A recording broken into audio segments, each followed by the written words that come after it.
رحم الله من قرأ الفاتحة.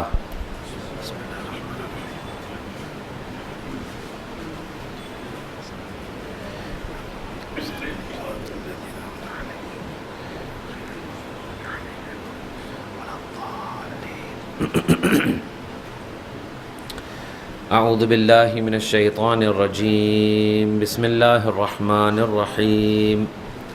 الحمد لله رب العالمين، والصلاة والسلام على أشرف الأنبياء والمرسلين، خاتم النبيين، شفيع المذنبين، رحمة للعالمين، مولانا وسيدنا أبي القاسم محمد.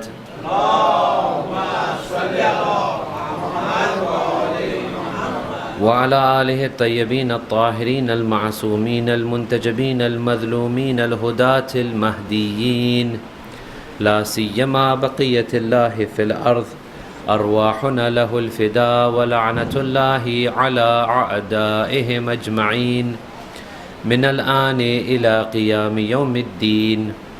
أما بعد، فقد قال أمير المؤمنين وإمام المتقين علي بن أبي طالب: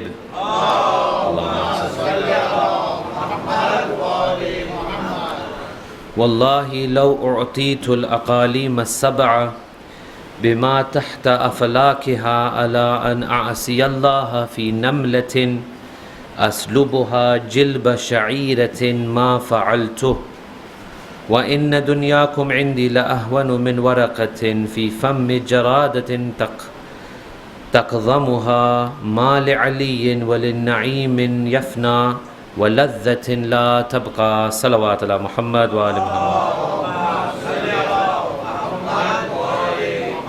Respected elders, brothers, sisters, Assalamu alaikum rahmatullahi wa barakatuh. The plan that we were following was that we would devote 2 lectures to the subject of justice, but because of the interest in the other subjects, we have made the 2 lectures into one. So we are going to go through the subject in this one lecture, and as this is the 4th time I've been here, again I'm observing, I'm speaking to people, I'm getting a lot of feedback regarding community matters. We've already spoken about some of the problems which affect your community and your society, such as the problem of the scholars and how much freedom they are given and how they are treated. That is one of the issues. Another one which we have not yet really touched upon in depth are the multiple groupings of the community here, which really I can see it's breaking the unity of the community. It's creating a lot of discord, a lot of bad feeling, and a lot of mistrust amongst community members. And the third one is the sad situation and the plight of community leadership. A little bit of a taboo subject, I know, but not really for me. This is something which is affecting the community all over, and really the situation is quite sad. Tonight, the subject that we have taken is justice in the religion of Islam. This one perhaps will apply to every one of us, but more so I think once we finish the discourse, you might think that this applies more to the leadership and the sad plight and the sad situation of community leadership. How, for example, these leaders are where they are, what they do when they get there, and what impacts this has upon the community, because the community ultimately suffers. Also, looking at the state of world politics, look at what's happening in the UK, in the US, other places throughout the world. You'll see some leaders there, really it's staggering, how have they come into these positions? But somehow it has happened. So we will look at the concept of justice as a concept from the point of view of society, from lessons from the life of the first Imam, and crucially we will discuss what qualities are needed for someone to have this quality of justice in himself or herself? First of all, let me ask you a question. Is there any virtue in Islam that is undisputed? Meaning that wherever you display this virtue, it is correct. Is there any virtue like this?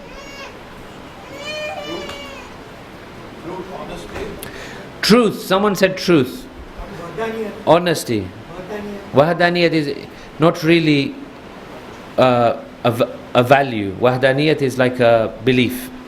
Truth, honesty. So let's think about this truth and honesty, which one of the brothers has suggested as the answer to this question. Truth and honesty. What if by saying the truth you put another person's life in danger? Masalan, you are fighting inshallah for Imam Zamana Ajjalallahu Ta'ala Farajul Sharif.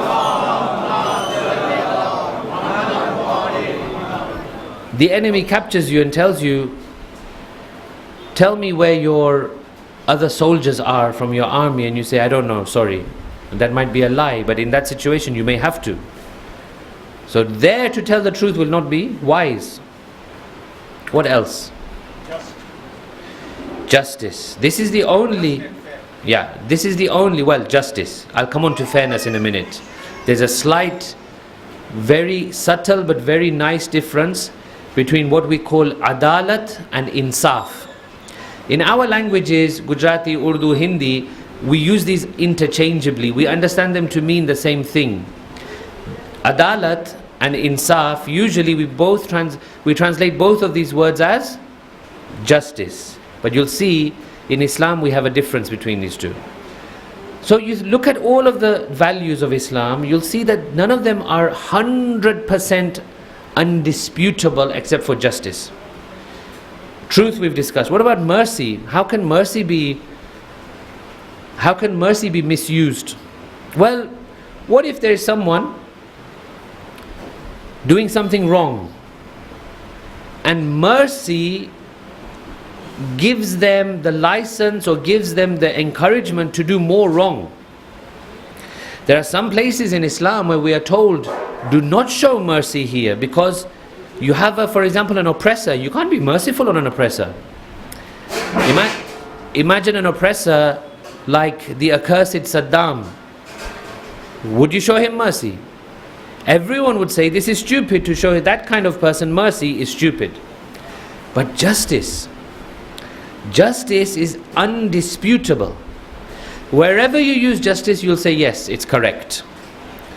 Now there may be times when you say, well, mercy would have been better than justice in such a situation, but it doesn't mean justice was wrong. Justice is always correct. When you administer justice properly, it is always correct. So justice occupies a very special position in the Islamic ethical and virtue system. What is justice? Here we need to just define it properly before we go any further with salawat ala Muhammad wa ali Muhammad.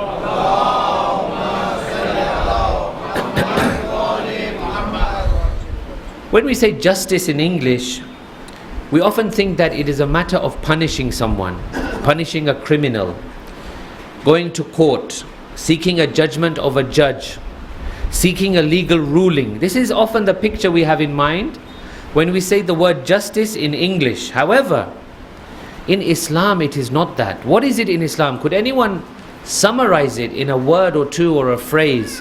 In Islam, what is justice? Putting something in its right place. Not in our context. Maybe that's the dictionary definition if you go to the word in its origins. But I'm talking about in the system of Islamic virtues and ethics.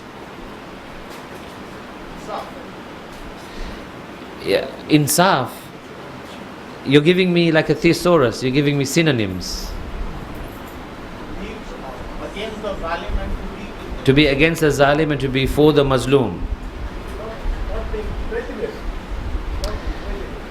In Islam, justice is not about court, a judge, a lawyer, a policeman. In Islam, simply remember this phrase: justice starts from within. It's a unique concept. No other religion will say these things.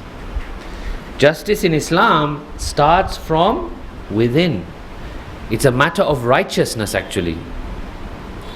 In Islam, justice is a matter of righteousness. A person can be unjust, even if he's living in the middle of a jungle or a desert alone and there's no one around him. There's no one he can possibly be unjust to. It doesn't matter. He could be unjust to himself. So justice is a matter of righteousness that starts from within. Look at what the Quran says. وَتِلْكَ حُدُودُ اللَّهِ. These are the boundaries of God. Allah subhanahu wa ta'ala has given us number of boundaries, number of restrictions. Sometimes it sits, sometimes it doesn't sit. If it doesn't sit, sorry, Allah says you must submit. These are the boundaries of God. وَمَنْ يَتَعَدَّ حُدُودَ اللَّهِ فَقَدْ ظَلَمَ نَفْسَهُ. Whoever transgresses the boundaries of God has done zulm upon himself. So a person may be zalim without anyone around him. Just he or she in themselves could be doing zulm on themselves. This is why in Dua Kumail, what do we say? Amir al-Mu'mineen teaches us, Oh Allah, zalamtu nafsi, I have done zulm upon myself. It's very strange. In Islam we believe, if I am doing zulm to you, before the zulm is done to you, I have done zulm upon myself. If one person does zulm upon another, we often see zalim and mazloom. We don't understand, actually the zalim is the mazloom himself, because he's doing zulm upon himself. He's distancing himself from God in the very niyat that he has, that I'm going to do zulm upon someone. It's a very tricky situation, but it's a very interesting one. This is why we're going to look at this in more depth. So justice starts from within, the person, him or herself. Then families. We have a lot of injustices happening in families, behind closed doors. Maybe people know, maybe they don't know. In our community, in our culture, what do we generally do? We turn a blind eye. We say, let them deal with it themselves. We can't get involved. But this is wrong. This is not the way a society should be. Leaders are doing injustices left, right and center. I'm talking about our community political leaders. They are engaging in injustices left, right and center. We don't want to get involved. Justice starts from within. Generally speaking, if someone is good with me and you, if they're okay with us, they treat us well, they're nice to us, they speak sweetly to us, we say he's a nice guy. What he does at home, we don't want to know, we don't care. This is usually how our community treats these things. On the next level, what about our own enemies? What about the enemies of Islam? What does Quran say about that? Quran says injustice, zulm, is not permitted even upon the enemies of God, enemies of Ahlul Bayt, enemies of Islam. Injustice is not permitted. You are not allowed to do injustice at any time to anyone. That doesn't mean that you don't punish those who deserve punishment, but you cannot go beyond the realms of just punishment. Quran says, Ya ayyuhalladhina amanu. Please look up this verse later on and reflect on it. It's a fundamentally thought-provoking, amazing verse. Surah number 5, verse number 8. Ya ayyuhalladhina amanu kunu qawwamina lillah shuhada'a bil qist. O you who have faith, be maintainers of justice as witnesses for the sake of Allah. Wala yajrimannakum. Listen to this part. Ill feeling for a particular type of people should never lead you to be unfair. whether it's within Islam, different mazhabs, by all means, we stand our ground. We are confident in what we believe. We will never back down. I'm not talking about compromise here. Please don't get me wrong. I know there's a tendency that every word is analyzed and reanalyzed and then jumped upon. But please, give me some leeway and give me your utmost attention.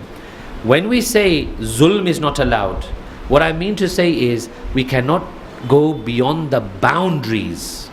We stand our ground. We are who we are. We are lovers of Ali Muhammad. We are lovers of Imam Ali. We are, inshallah, soldiers of Imam Zamana. We are azadar of Imam. There's no compromise there. But when we look at other sects, religions, we cannot go beyond the boundaries of justice. Now, within the community, we have groupings. You know them more than I know them. There are like 4 or 5 nicknames for each group, according to my understanding. Here, are we going beyond the bounds? Are we stepping beyond the boundaries? Are we doing things which we should not be doing with these other groups simply because we have differences of opinion? وَلَا يَجْرِمَنَّكُمْ شَنَآنُ قَوْمٍ عَلَىٰ أَنْ لَا تَعْدِلُوا اِعْدِلُوا. Quran says, be just. هُوَ أَقْرَبُ لِلتَّقْوَى. This is closer to God-fearing and taqwa. Let's go one step further. We've dealt with individual, we've dealt with family, we've dealt with enemies. What about animals and insects? Insects. Is injustice allowed there? Not even to an insect. The great scholar of Islam, Imam Khomeini, about him they say that in his days when he was staying in the madrasa, the hot days, and there were mosquitoes in his room, he would not kill them. He would take great effort and great pain to leave the door open with all that heat coming in. Believe me, I've been in Qom over the summertime. I know how hot it can get. But he would usher them out. He would not even kill the insects. You are not allowed to needlessly kill animals and insects. Yes, if an animal or insect poses you danger, or is very troublesome, or is bringing dirt and disease, of course there we have an excuse. But needlessly, no, we're not allowed. Look at what Amirul Mu'mineen alayhi salatu wasalam says.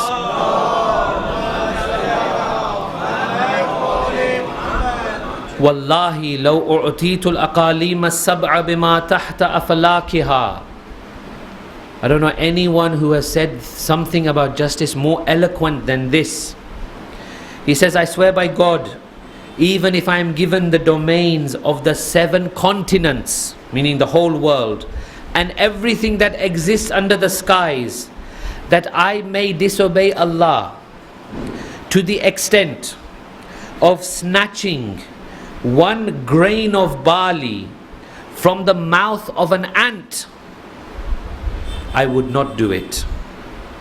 Amirul Mu'mineen says, you give me the whole world, everything in it, everything under the sky, and you tell me, take the grain of morsel of food, of barley from the mouth of an ant, I would not do it. So what is he trying to say here?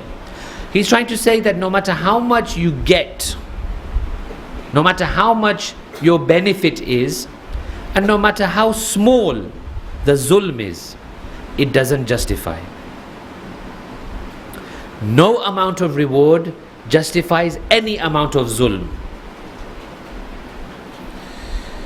Now,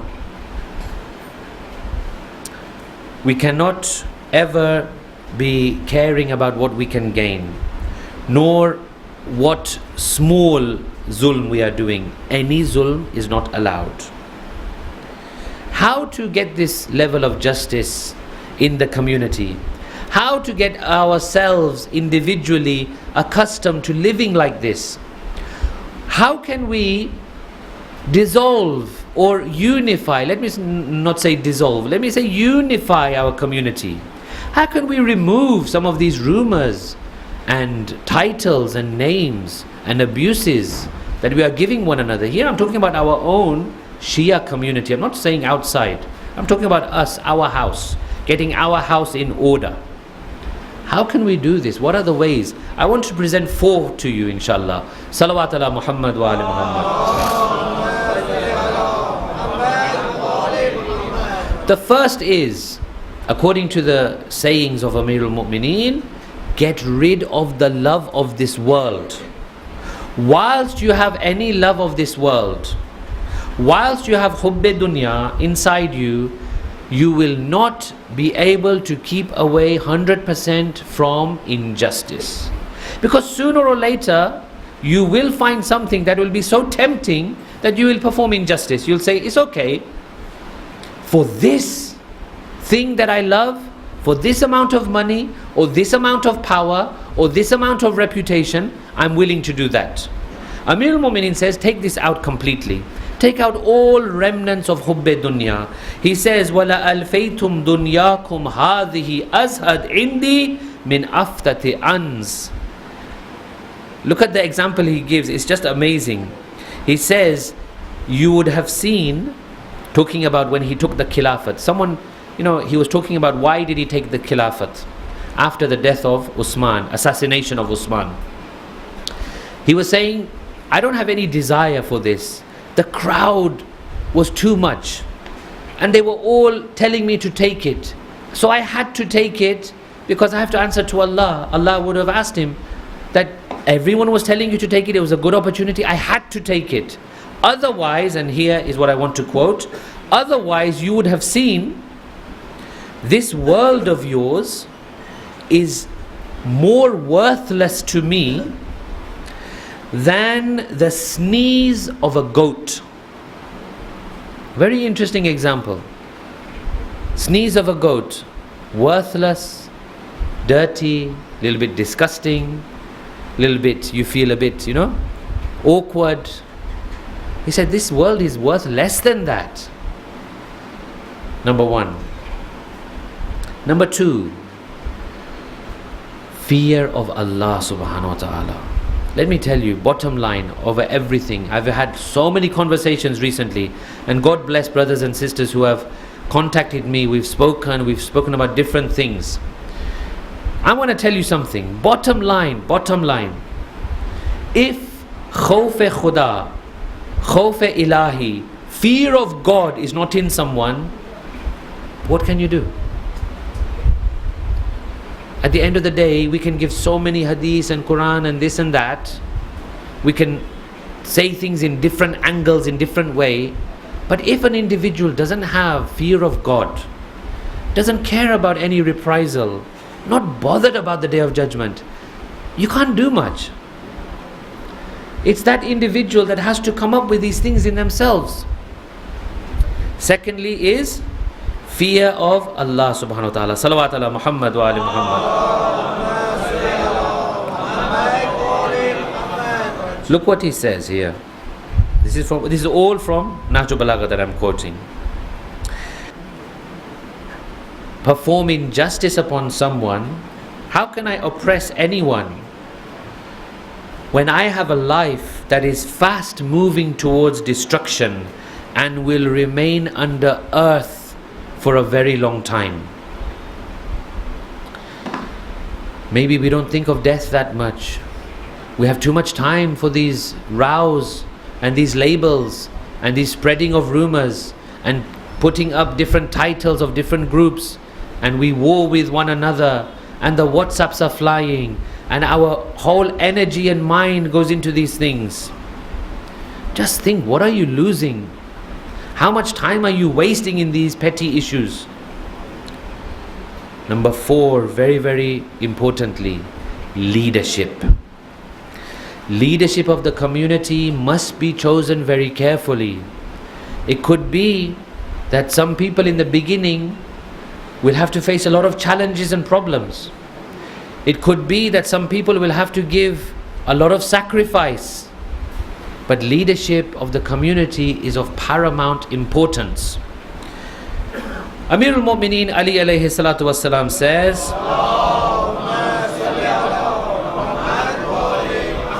that leaders of the community have a much higher and a much more closely watched role than average people. Don't get me wrong. I'm not saying as average people, as non-leaders, we can do what we want. No. But leaders have an extra level of responsibility. They have to be even more careful. Amir al-Mu'mineen says, وَأَعْجَبُ مِنْ ذَلِكَ, after talking about his brother Aqil, he says, even stranger than this incident with my brother, that a man came to me in the middle of the night with a flask, a thermos of honey paste. Honey paste was one of those delicacies, very valuable and very much valued in those times, very well regarded. But I disliked it as though it was the saliva of a serpent or its vomit.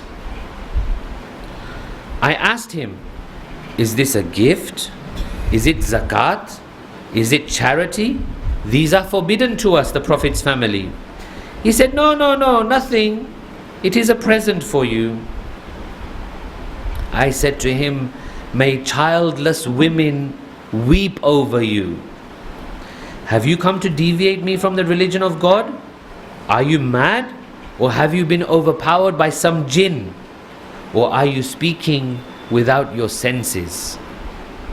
If a leader is susceptible to moves of power and greed and materialism and money and these things, again, it's a big problem. It's a big problem.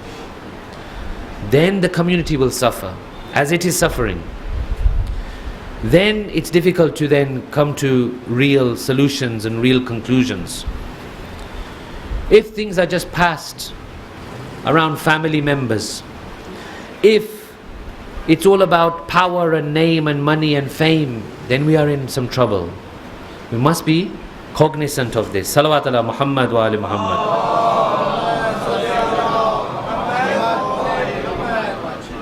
Now let's shift the focus. So far we have discussed adalat, justice. Now we are going to discuss insaf. Insaf, like I said, it's not exactly the same as justice. It's a little bit different. In our languages we interchange insaf and adalat. Justice, we can say insaf, justice, we can say adalat. But in Arabic, no. In Arabic terminology, these two are different. Justice is adalat, but insaf, we will say, is fairness. Fairness. Now, what do we mean by this? First of all, a couple of hadith regarding insaf. Number one, Mawla Kainat, Imam Ali alayhi salatu wassalam, he says, fairness brings hearts together. Remember, we are trying to talk about how to reunite, get the community back together, avoid groupings and factions. Number one, fairness brings hearts together. Number two, not only does it bring hearts together, same Imam, first Imam says, fairness makes relationships continue long term. So number one, it has the power to bring together. Number two, it has the power to sustain. Now, in leadership, fairness. Again, the same Imam, the King of Justice, our King, the Majesty of all Majesties, Amirul Mu'mineen, Ali ibn Abi Talib alayhi salam. He said when it comes to leaders, it's even more important. Why? Because the zakat of power is fairness. Everything in Islam has a zakat. What is zakat? Tax. Another meaning of zakat? Price. Another meaning? Purify. There are two meanings of zakat. One is used as a tax, yes.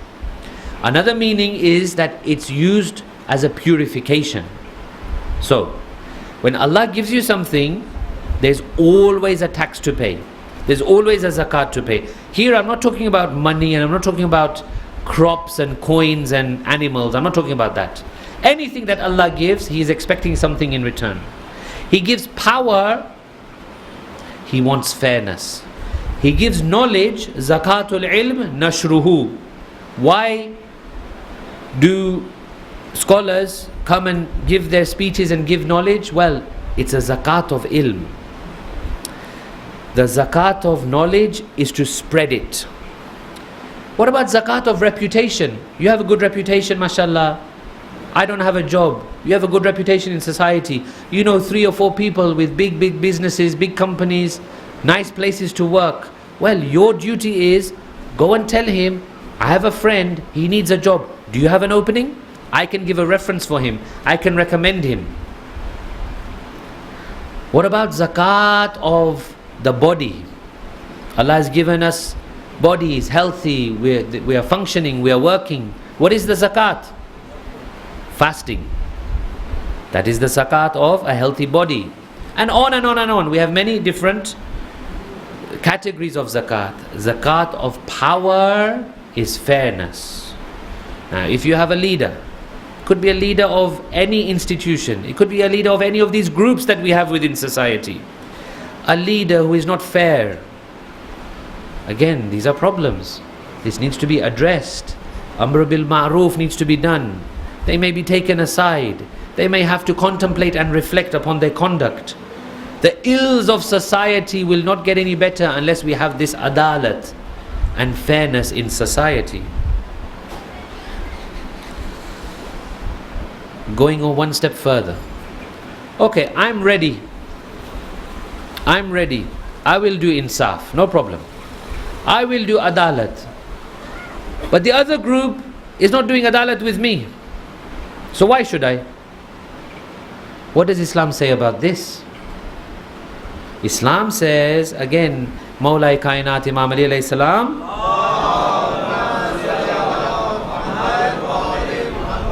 a mu'min observes fairness with respect to those who are not fair with him. It doesn't matter here. See, there's a cycle, there's a vicious cycle going on. They say this, we'll say that. They do this, we'll do that. No. Be fair. Be fair. Even with those who are not fair with you, break the cycle.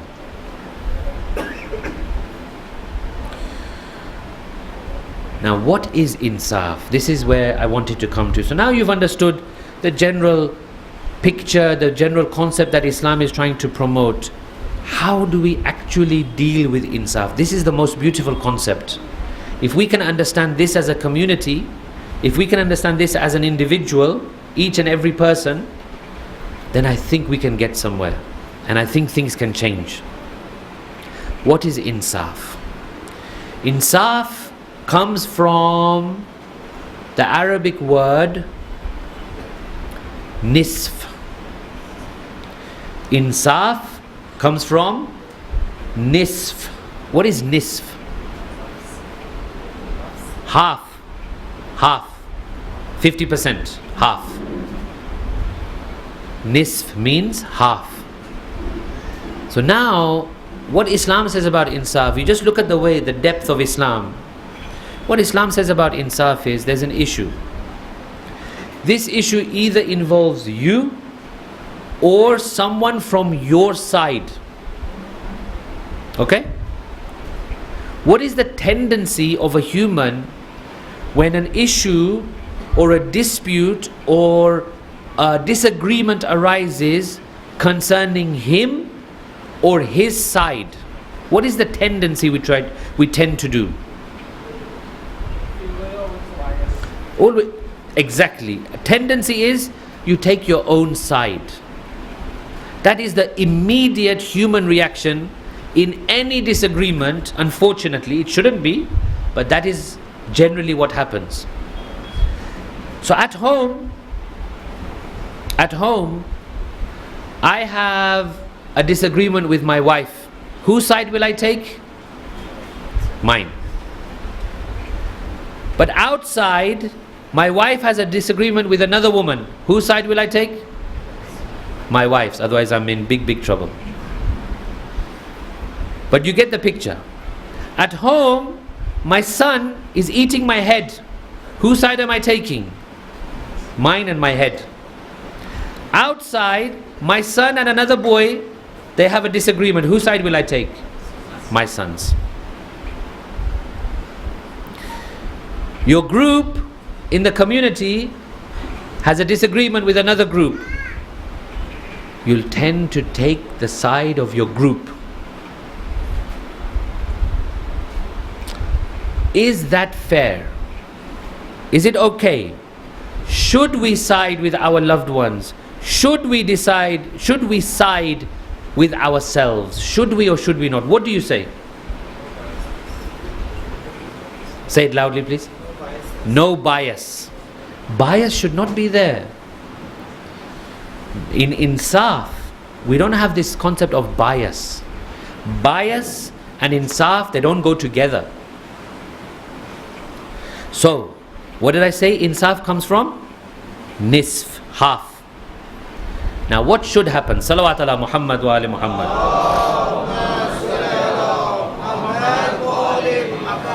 There are two sides. One is yours or you, and one is another.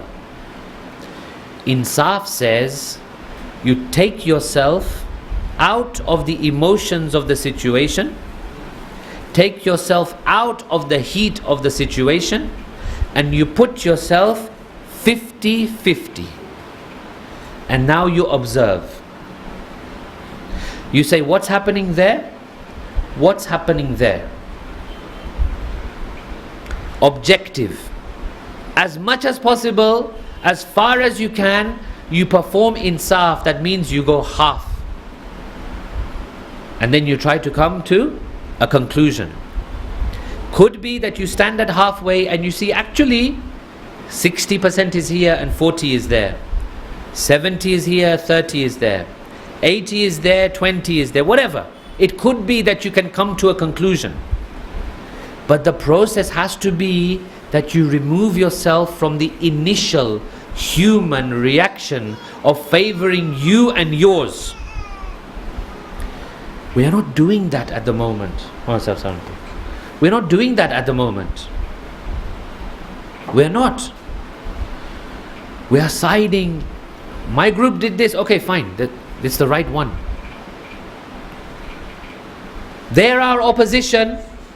They said something immediately. Don't even think about it. Don't even listen to it. We have to oppose. Because they are them and we are we. I'm talking inside community. I'm not talking about other sects. Don't get me wrong. This thing happened because it was my sister, my dad, my son, my cousin. I will stand up and I will say, no, my side is correct. This has to stop. This cannot go on. This is not a society based on justice and fairness. Salawat ala Muhammad wa ali Muhammad.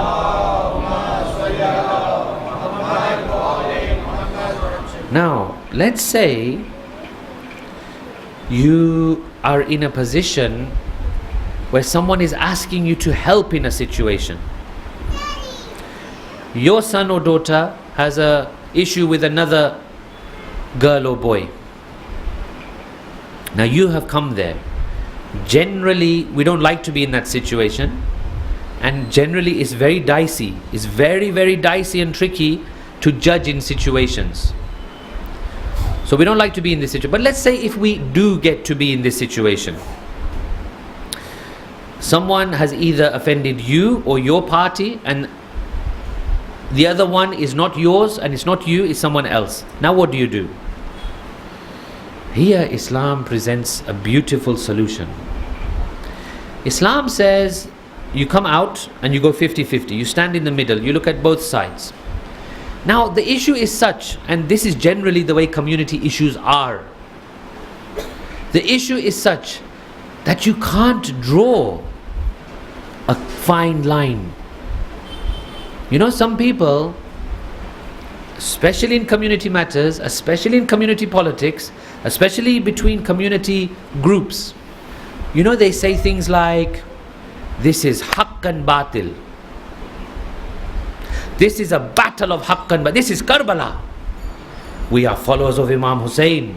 Imam Hussein never gave in to Yazid. You know what the ulama say? They say don't use these terms for your community politics.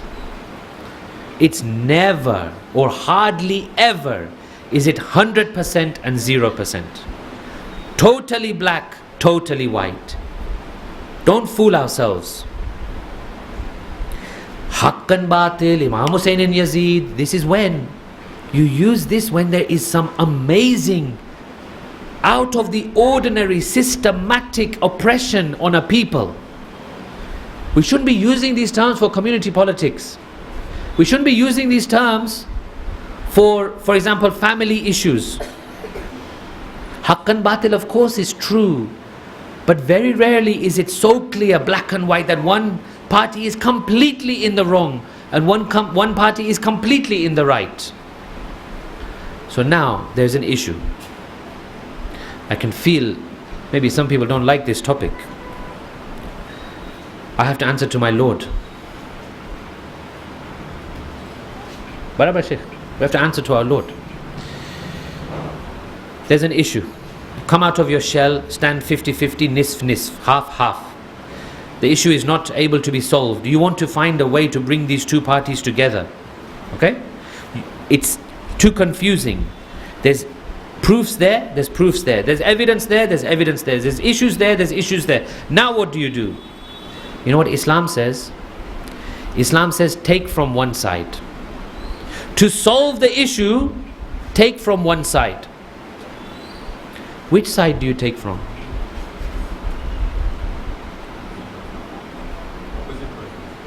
Opposite person. So if it's 50-50, you can't make up your mind. You take, so you blame the opposite? So you take from your side. So 50-50, you say, you know what? Let me be 49% or my side be 49%. Let that side be 51%. You say, okay, bhai, you're correct. No problem. Let's get on with life. Let's patch up. Let's make up. This is what Islam says about insaf. That these issues of community and groupings and these issues, they are not worth spoiling our akhirat and our community, and there's so much disunity. It's not worth it. So what Islam says is you do insaf. You try your best, but then you say, actually here we are not patching up, no problem. You are correct, we understand. We say sorry to you. From my side I'm taking and I'm giving it to your side. Never mind. I know with my son I can patch up, I can handle him. With myself I can patch up, I can handle myself. With my group I can patch up, I can handle myself. But what is better in the long run is that I remain united. And I remove the labels and I bring people together. This is what is important. Hadith of Imam Ja'far as-Sadiq alayhi salam.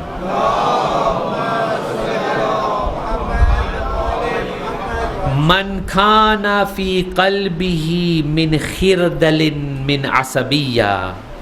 Whosoever has even a very small particle, like a mustard seed of bias, asabiyya, Allah will resurrect him on the day of judgment with the uneducated, ignorant Arabs of Jahiliyyah.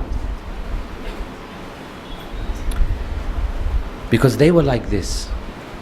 They would fight on the smallest thing. Do you know that when the Holy Prophet came to this world, there were tribes fighting, and they had been fighting for so long that if you ask them, why are you fighting? They'll say, actually we've forgotten. We can't actually remember the original issue that we had. It's been a few generations. We're still fighting. Sad, isn't it? Very sad. In another hadith, Imam Zainul Abidin alayhi salam says,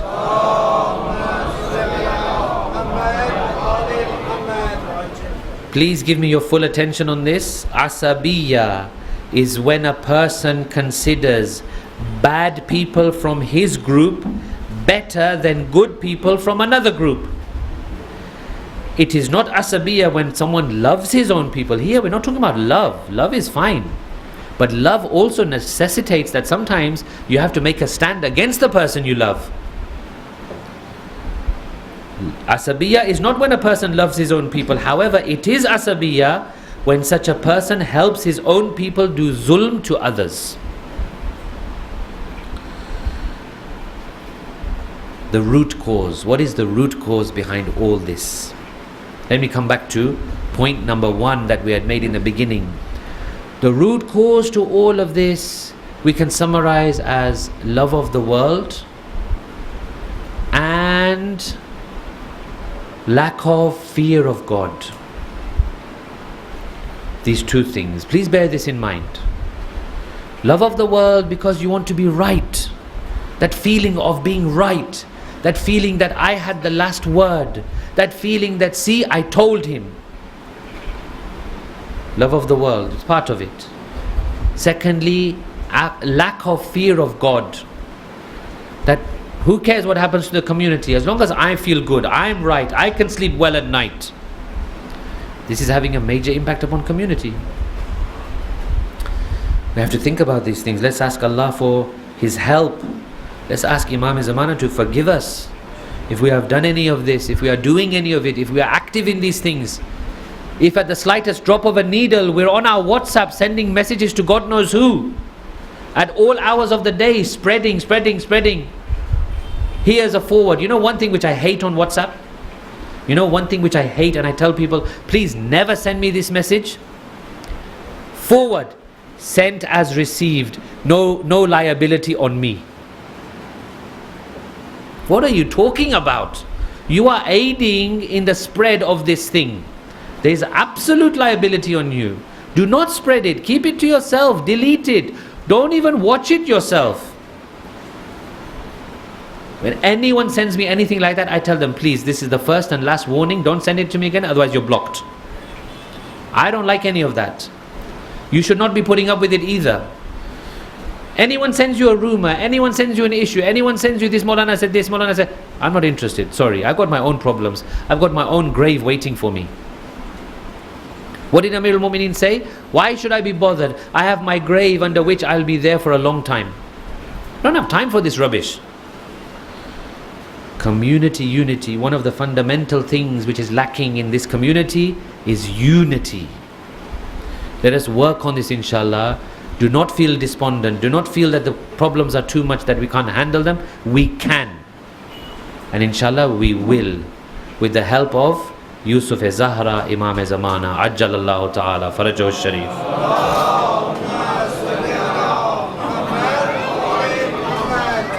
Assalamu alayka ya Aba Abdullah wa ala al-arwah allati hallat bifina'ik.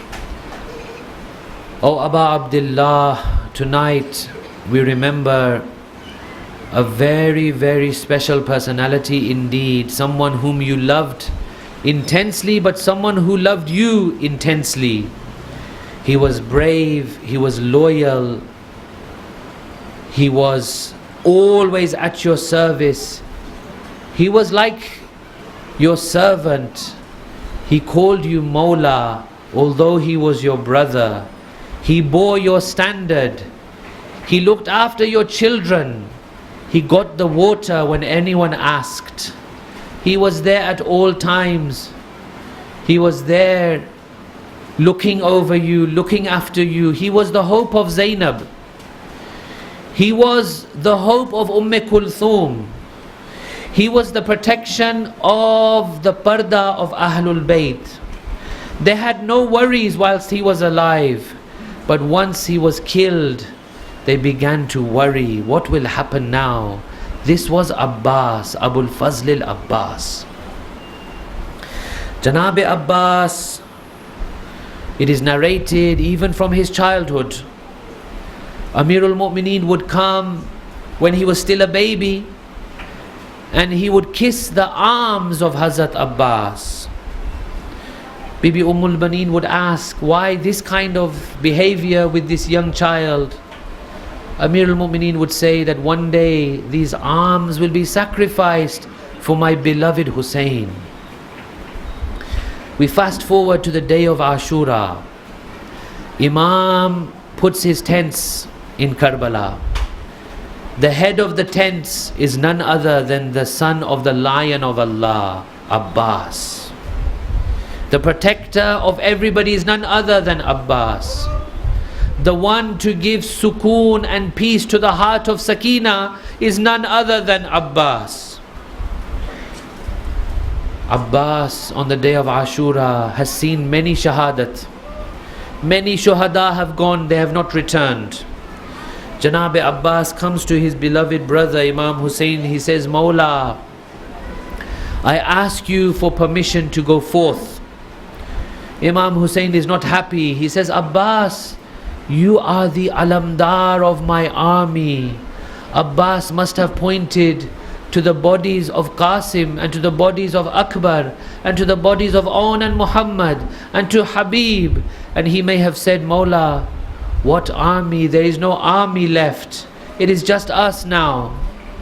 Janab Abbas convinces Imam Hussein. He says, let me go at least just to fill the water skins. These cries of al-atash of your children are making me feel uneasy. Reluctantly, Abu Abdullah grants him permission. He says, Abbas, you are not to fight. You are merely to go. Maybe they will let you reach. If they see that you are not fighting, they will let you reach the river. Fill the skin and come back. Janab Abbas leaves the tents.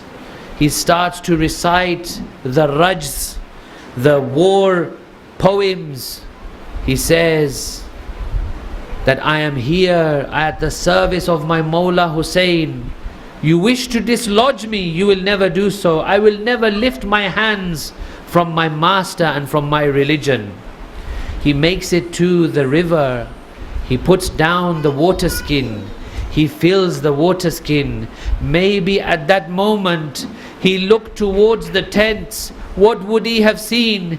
He would have seen a 5-year-old girl standing at the door of the tent, telling the children of Hussein that, look, I had told you my uncle will go and he will get the water. Janab Abbas mounts the horse again. His objective is to ride back and to reach the tents so that Sakina and the other children may drink from the water. All of a sudden Umar Saad realizes what's happening. He says, whatever happens, bring down either the water skin or the water carrier. One way or the other. Abul Fadl al-Abbas does not reach the tents. They are cowards. They dare not come close. They start to hurl stones and arrows. Someone comes close and hits the right arm of Janab Abbas. He manages to transfer the water to the left. They come from the left side. They do an attack upon his left side. He puts the water skin in his mouth. Then what do? They rain the arrows upon Janab Abbas. They say a number of arrows hit, but the most painful arrows were 2. One hits the water skin, the water flows out. The second hits the eye of Hazrat Abbas. He is now stumbling upon the horse. Listen to this one thing, Azadaran of Imam Hussein. Every shaheed, that when he came down from the horse, you can be sure of one thing. Every shaheed that came down from the horse had at least their arms to support them, but not Janab Abbas. This is a man, he has no arms. When he falls to the floor, he falls directly upon his face. The arrow is in the eye. He cries out, Mawla ya Aba Abdullah adrikni. Oh my master, come to me. Imam Hussein runs towards Abbas. They say in Farsi, in poetry, that Abbas, if you could only have seen your master at that time, but you could not. Your eyes were full of blood. Abbas, you would love to hug Hussein in your life, but today you have no arms. Abbas, when has it been that Hussein comes and you do not stand in his respect, but today you cannot. You have no more life left in your body. Imam comes to the head of Janab Abbas. They bid farewell to one another. Then what the historian says, he says that until that point, when we looked at Hussein ibn Ali, we would see him as a young man. But after he stood up from the body of his brother Abbas, his back was bent. He looked like an old man, and we heard him cry, Al-an inkasarat dhahri. Now my back is broken. Allah la'natullahi al-qawmi al-zalimin wa sayalamu alladhina zalamu ayya munqalibin yanqalibun ila arwahil mu'minina wal mu'minat. Rahimallahu man qara al-Fatiha.